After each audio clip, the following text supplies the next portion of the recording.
Hey, what's up, gun nuts? It's Ferrari Steve, and today I'm going to do another video in my Glock upgrade series. This is my Glock 17, so before we proceed, let's do a quick safety check. Eject the magazine, lock the slide open, visually and manually inspect, and we know the gun is safe. So, if you've been watching my Glock upgrade series videos, and I hope you have, you remember that my definition of an upgrade, for a modification to be considered an upgrade, it has to improve the function of the gun for how you use it. That means one man's upgrade might be another man's downgrade. So what I consider an upgrade may not be for you. You have to consider how it's used. I also have another philosophy about the internals of a Glock, as far as how I use it, which is primarily defensively. I'll take it to the range, but really, I use my guns as defensive weapons. They're not race guns, so I'm not trying to trick it out or lighten it too much.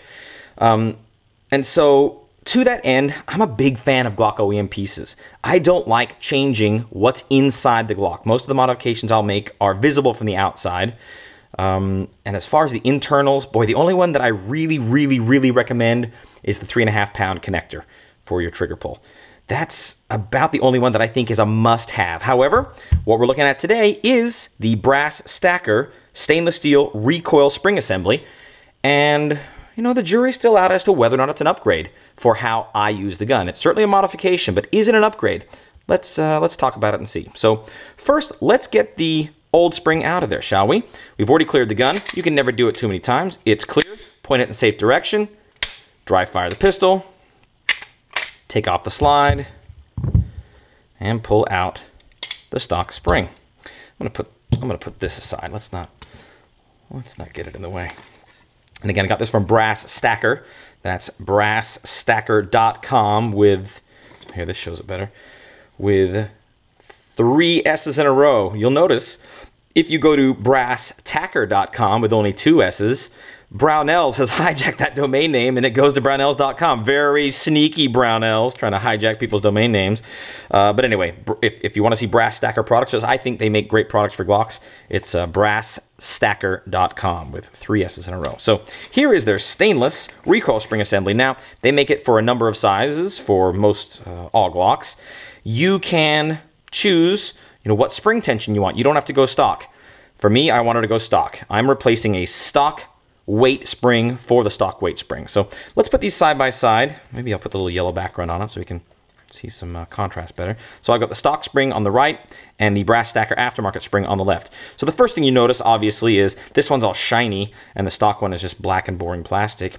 But you know what? There's nothing wrong with the stock spring. A stock Glock spring will last you for thousands of rounds and probably won't fail. If it is going to fail, it's going to fail early, and then it was probably a manufacturing defect and you need to buy another spring. At that point, you can determine whether or not you want to buy something aftermarket or something OEM.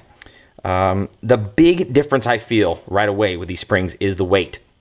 I would guess that this is about double the weight of the stock spring, but let's not guess. Let's use science.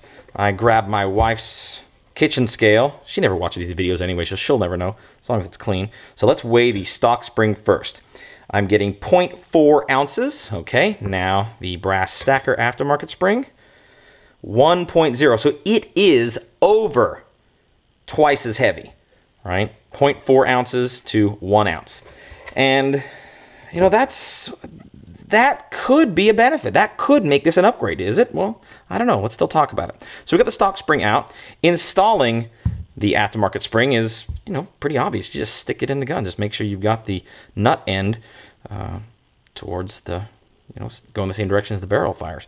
That is an option you can choose. You can choose whether or not this is polished on the end or it's black. I just wanted it to look as stock as I could, so just put it there, lock it into the right position, and then you're ready to put the slide back on your frame. Now, right away, I notice no difference in the recoil spring tension. And that's because this one, even though it's stock, even though it's a lot of rounds through this, I haven't had this in this Glock 17 for a long time, because early on when I bought this, I replaced it with a Laser Max laser sight, which I really didn't like. And then I never really used, but I just never took it out.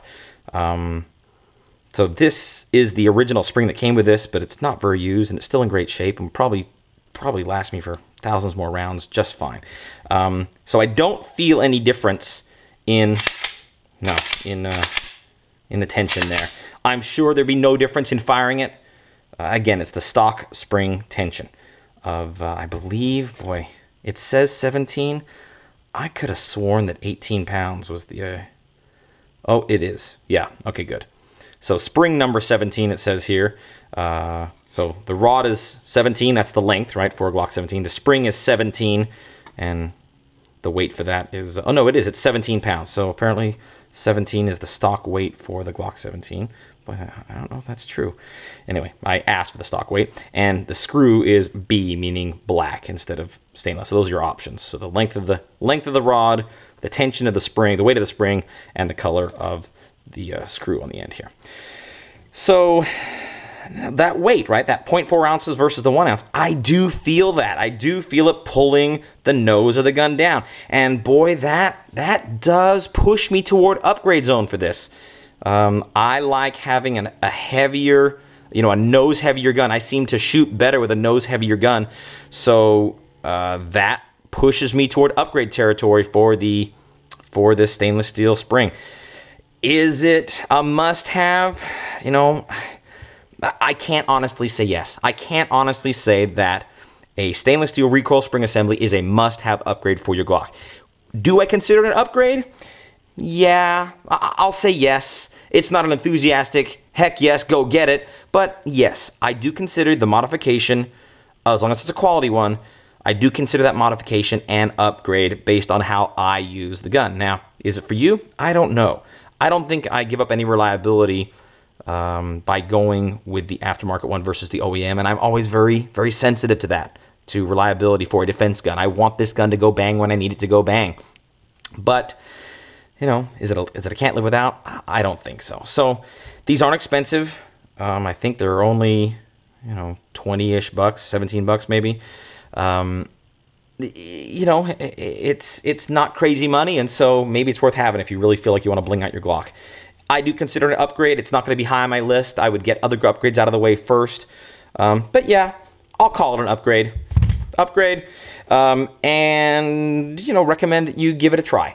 Now again, don't be afraid to take it out if you don't like it, if you don't like how it feels, if you don't like how it shoots. If you determine that modification is not helping you use the gun better for how you use it, take it out. It's not an upgrade for you.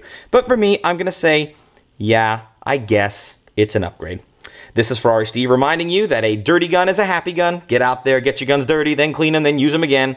You want to make sure that the first time you need to use your gun is not the first time you have used your gun.